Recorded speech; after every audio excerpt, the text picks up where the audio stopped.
Your favor waits within the future. My dreams are small compared to yours. Why should I worry about tomorrow when I know that all I gotta do is trust you, Lord? Every little thing's gonna be alright. Every little thing's gonna be just fine. Whether I can see it now, I know you will work it out for good. Every little thing, everything will be alright.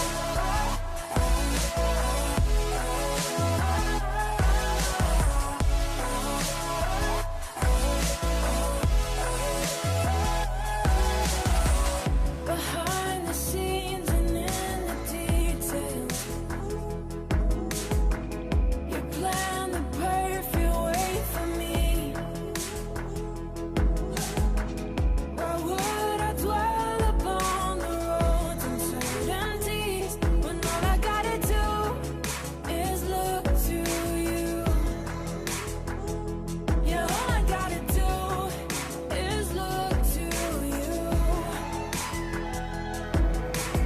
Every little thing's gonna be alright. Every little thing's gonna be just fine. Whether I can see it now, I know you will work it out for good. Every little thing, everything will be alright.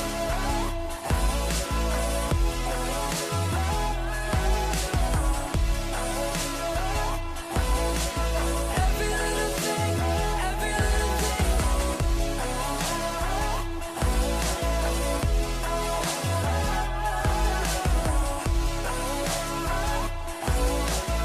Every little thing, everything will be alright.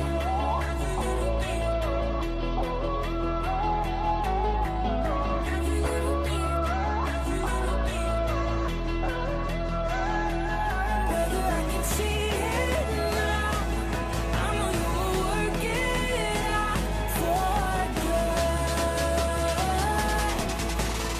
Every little thing, everything will be alright.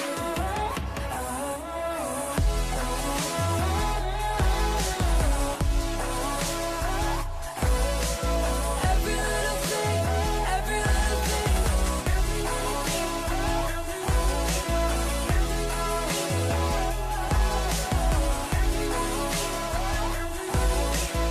Every little thing, everything will be alright.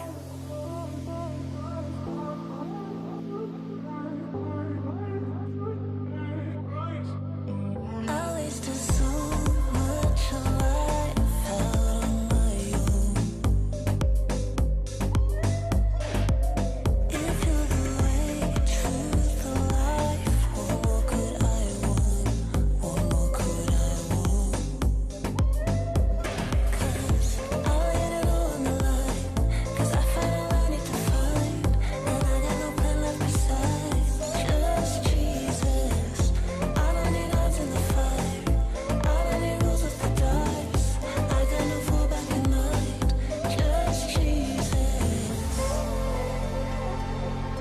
Just Jesus. The way, the truth, the life.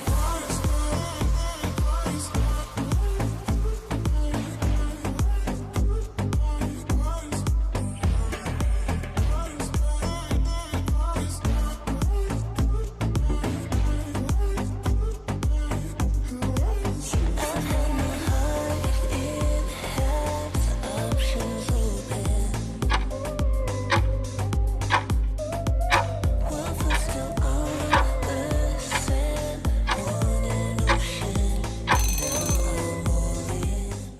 Well, hey, welcome to Chapel Students Online.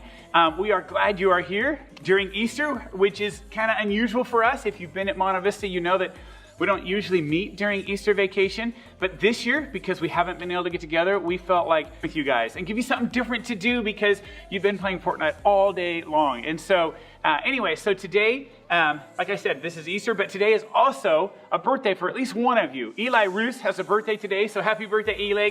Congratulations. Hopefully you get to do something fun.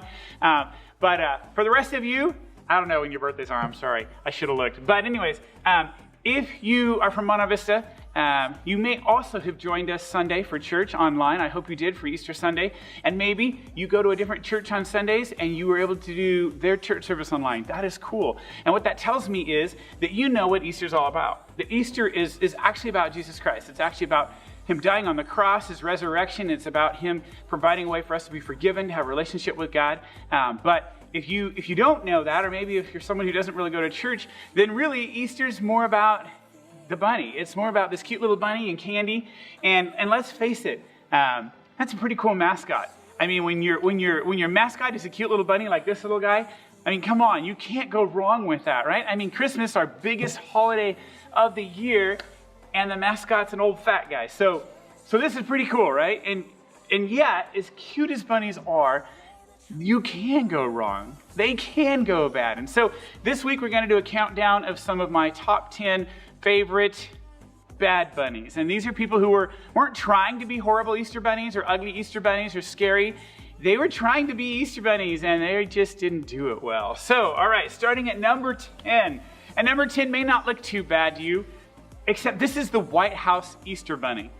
And he just looks a little weird. Maybe he looks surprised or shocked or confused. I don't know. He's got glasses on to make him look smart. But number 10.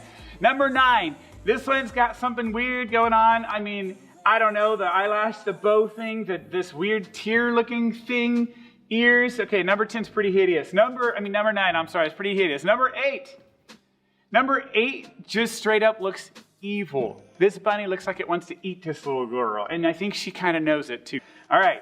And then the next one, where did my number go? Number 7. It's just wrong. It's like brown, like poop color or something. I don't know. And it looks evil too. This girl's trying to get away, but that's number 7 right there. Let's check out number 6. Number 6, I don't know what's wrong with number 6. The face is weird. Like it doesn't have a face, and he's terrifying this little boy, all right? Number 5. Number 5 has a face. It looks like a goat head. It looks horribly awful and scary. So we got number 5. The only reason the baby's not crying is because the baby's too little to get it. They don't even know what's going on. Number 4, again, pretty frightening. Kind of homemade looking thing. Maybe a little spray paint. I don't know. It looks like it's like 2 fried eggs in a skillet up there. I don't know what's going on there. Number 3. Number 3 is the Italian homemade Santa. Got the little mustache going on. Got some angry eyebrows for some reason. The ears aren't working. All right, number 3. Number 2. Number 2 is like, it's got like a wolf face. There's 2 fangs sticking out, if you can notice up there. But if you look, you might also notice something else about number 2. His costume's on backwards. I don't know if you know this, but bunnies have tails. So number 2, right there. And number 1 is the worst looking homemade bunny costume I have ever seen. And this little kid is so upset that his parents made him stand with Grandpa. But anyways, this is number 1, the worst one. And what we'd love for you to do is to send us a picture. If you have a picture of you, either dressed as an Easter bunny or with an Easter bunny, that would be awesome. You can direct message us. You can text it. You can email it. Just send us a picture if you have one of you with an Easter bunny. That would be so cool. Now, you may have noticed that there's something new here on our table tonight. A little broom and a little ball here. We're at the end of the night going to have a little broom hockey shootout. Unfortunately, I know you guys can't be with us because some of you love swinging these things at each other, which you're not supposed to do, but some of you do anyways. But anyways, you won't get to play with us, but you get to watch a couple of your leaders play. Junior high versus high school again, and some broom hockey. Now, and before we get to that, Dan's going to be sharing with you, and he's going to be sharing with you about another one of our Bible heroes. He's going to be sharing about Daniel, and specifically talking about character. And as we think about character, we're going to start by watching this clip from a little movie called Avengers Endgame, where Tony Stark gets to share some of his character. Don't worry. She's got help.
inevitable.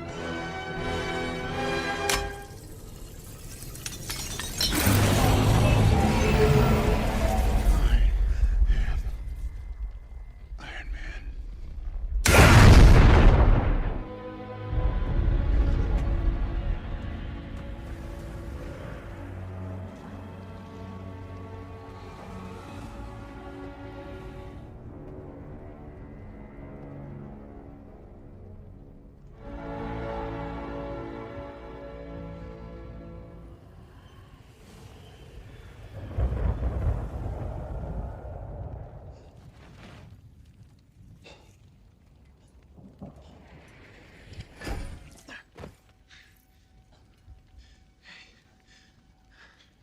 We won. Mr. Stark. I'm sorry, Tony.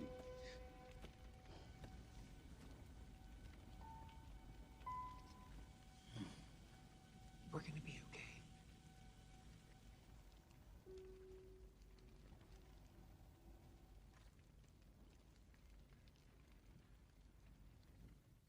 I love that movie.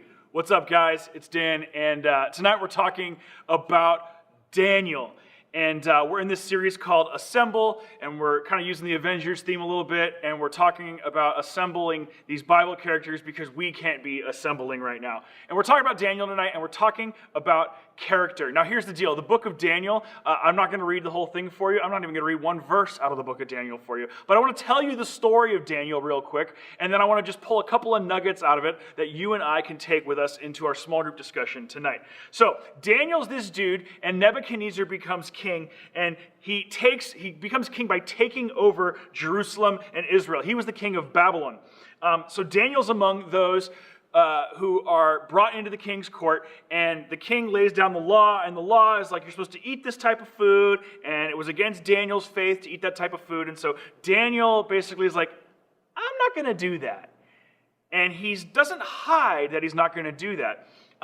He says no, and what he does is he actually gets Nebuchadnezzar's attention, and he ends up proving his worth to Nebuchadnezzar by interpreting his dreams. And then these guys, after Daniel elevates in the kingdom, these three guys, you may have heard of them, it's Shadrach, Meshach, and Abednego. They are appointed to oversee areas of the kingdom underneath Daniel. And then those three guys are thrown into the fiery furnace. Maybe you've heard this Sunday school story before. And they're thrown into the furnace because they were not worshiping the king's gods. They were keeping their priorities straight, and they had to pay the price. And so God actually ends up showing up in the fire, rescuing from the fire. And it wasn't just like a normal fire. It was a fire that was 7 times hotter than a normal fire would have been. I don't know why that's important, except that it's just super hot. And God was with them physically in the fire. The Bible says that there was a 4th person there, and it looked like a son of God. So Nebuchadnezzar ends up turning towards God, and Daniel continues to interpret the dreams of Nebuchadnezzar the king. And eventually Nebuchadnezzar is replaced by a guy named Belshazzar, whatever. And Belshazzar is replaced by a guy named Darius. And Darius, he's an interesting guy. Darius gets set up by his own advisors, not Daniel or Shadrach, Meshach, or Abednego, those guys. It's been like 60 years. He gets set up by his own advisors to pass a decree that Daniel is going to not pay attention to. And then his advisors go to him. It feels like a scene out of Aladdin or something where Jafar betrays Sultan or something like that. It's that kind of deal. But his guys go to him and are like, hey, king, guess what? Darius, Daniel's not obeying the decree you just issued. And Darius is beside himself. He's stressed out.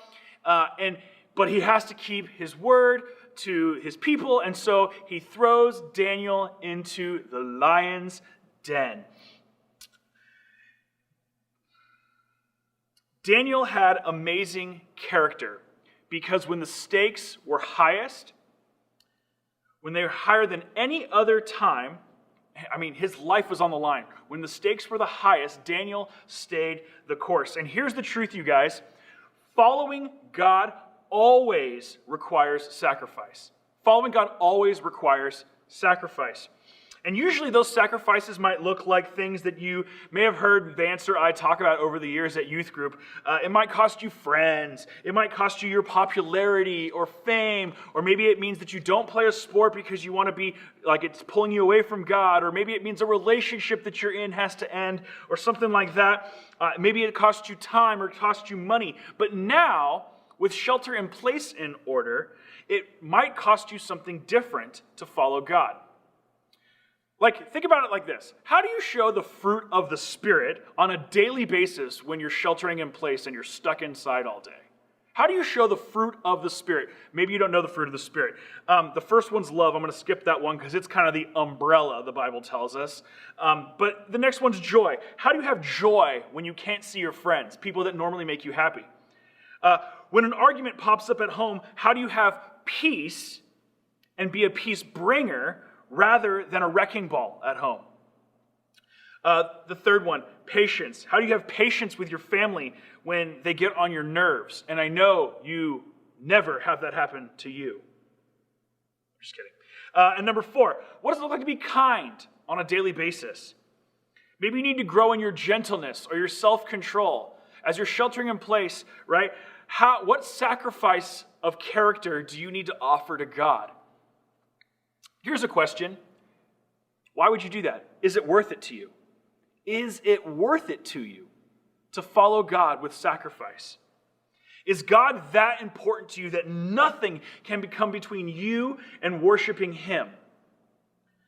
How you live your life under shelter in place, that will reveal just as much about who you are in your relationship with God as how you live your life after shelter in place is over and how you lived your life a month ago, back when you could go to school and live your normal life. Let me say that again. How you live your life when you're sheltering in place will reveal just as much about you and your walk with God as it will when you're out of shelter in place in a few months or however long it takes, or a month ago when you weren't sheltering in place. It'll tell you a lot. Not only did Daniel have good character, but Daniel was actually above reproach. Now, above reproach is a phrase you may not know super well. Above reproach, really, it means that you're widely known to not be associated with the wrong thing. Like, your reputation is that you don't do the wrong thing. So if Vance was above reproach and somebody was like, you know what, I saw Vance and he was driving his car like a crazy dude. And I would say, oh no, you don't know Vance like I know Vance. I know Vance's integrity is so high, he's above reproach. He would never be driving his car in an unsafe manner. Now, you can comment right now in the comments and let us know if you think Vance... No, don't do that. I'm just kidding. Don't do that. The comments are turned off still. I know you're all asking that in your minds right now.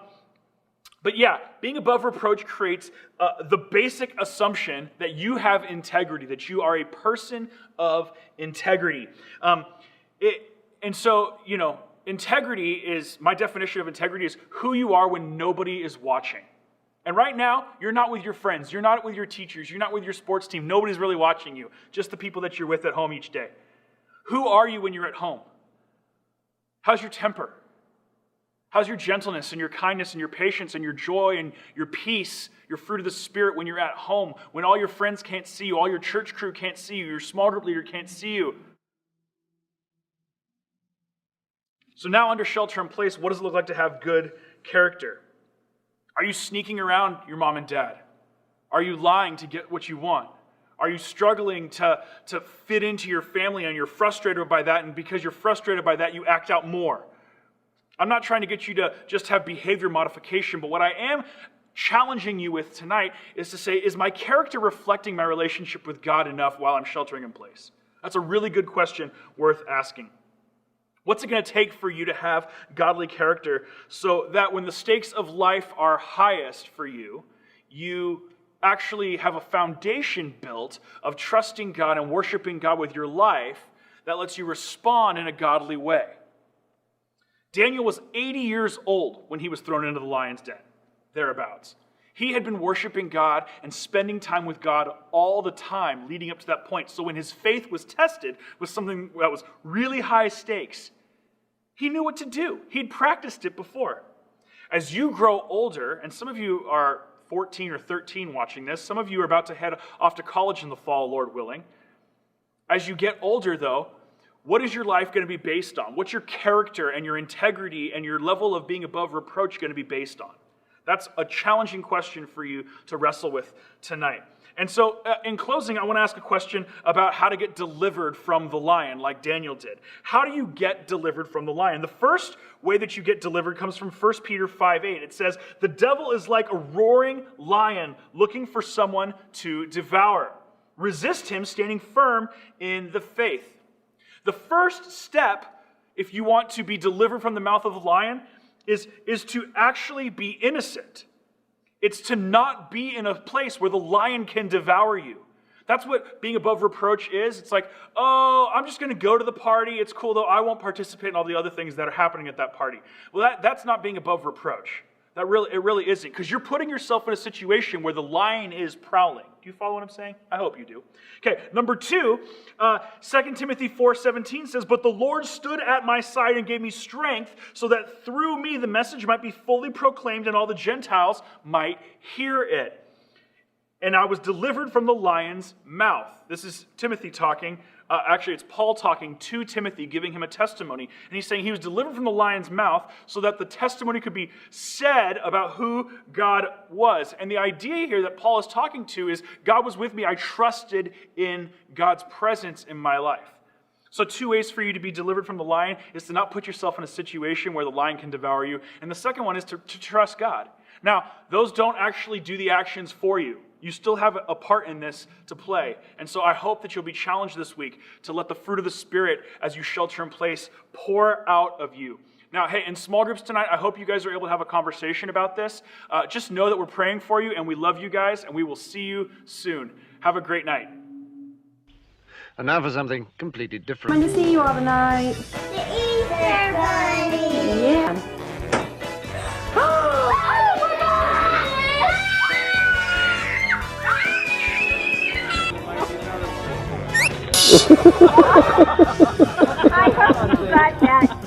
The adults have as much fun as the children.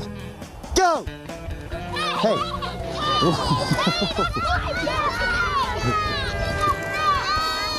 Whoa, what is that one you found? Whoa! Oh no! Tulip took her out. Oh gosh, the Easter bunnies come early.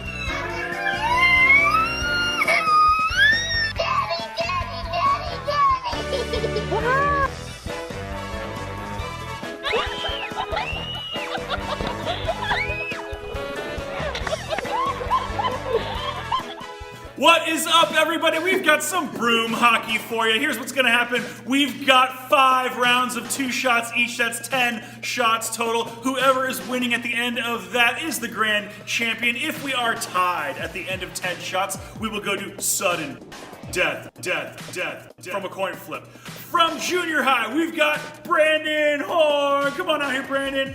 And then from high school, we've got the Dan Holden Experience. Let's play some broom hockey. Woo!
Brandon, you're the grand champion. How does it feel to be a champion? Feels great.